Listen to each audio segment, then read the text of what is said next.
আসসালামু আলাইকুম ওয়া রাহমাতুল্লাহ। কোটাখালী ইউনিয়নের আওতাধীন ৪ নম্বর ওয়ার্ড নলবনিয়া সালামতুল্লাহ হাজির বাড়ির সামনের যে রাস্তা, এই রাস্তাতেই বর্তমান মেম্বার সৈয়দ হোসেনের নেতৃত্বে ১৪০ ফুট আরসিসি ঢালাইয়ের কাজ চলতেছে।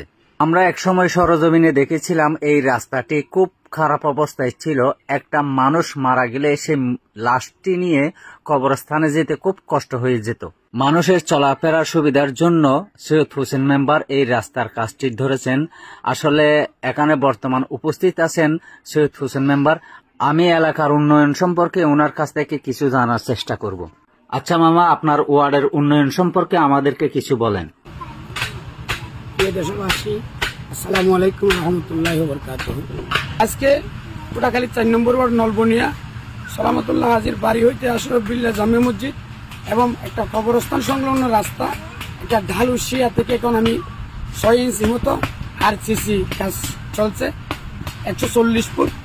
ইনশাআল্লাহ এরপরে ১৪০ ফুটের পরে ১৫০ ফিট মতো এইচবি কাজ হবে। আমি আশা করব এই আমার এলাকাবাসী আমাকে যদি এভাবে সহযোগিতা করে, আমি আমার এলাকার অসমাপ্ত যে কাজগুলো আছে ইনশাল্লাহ আমার সামনে যে কতদিন আছি এই সময়ের মধ্যে আমি অসমাপ্ত কাজ করার জন্য, শেষ করার জন্য আপ্রাণ চেষ্টা চালিয়ে যাচ্ছি। ইনশাআল্লাহ আমার কোটাখালী ইউনিয়নে আমার মতো আরো জনপ্রতিনিধিরা সবাই এভাবে কাজ চালিয়ে যাচ্ছে। আমার ইউনিয়ন পরিষদের চেয়ারম্যান এখনই আমাদের আসবে, উপজেলার ইঞ্জিনিয়ার শেখ মামুন সাহেব এখানে তদারকির জন্য আসবে। আসতেছি ইতিমধ্যে আপনাদের সাথে আবার লাগে কথা হবে। সম্মানিত এলাকাবাসী, আমি সকলের সহযোগিতা কামনা করে আমি এই এলাকার যে উন্নয়নগুলো করার জন্য চেষ্টা চালিয়ে যাচ্ছি। সর্বোপরি আমার এলাকায় এখনো পর্যন্ত ইনশাআল্লাহ কোনো কাজের মধ্যে বাধা হয় নাই। আমি এলাকার সহযোগিতা নিয়ে আমার কাজ শেষ করতে চাচ্ছি। আসসালামু আলাইকুম ওয়া রাহমাতুল্লাহি ওয়া বারাকাতুহু। এই মুহূর্তে উপস্থিত আছেন আমাদের কোটাখালী ইউনিয়নের বর্তমান চেয়ারম্যান মাওলানা আব্দুর রহমান হুজুর সাহেব। হুজুর, আমি আপনার কাছ থেকে এলাকার উন্নয়ন সম্পর্কে কিছু জানতে চাই।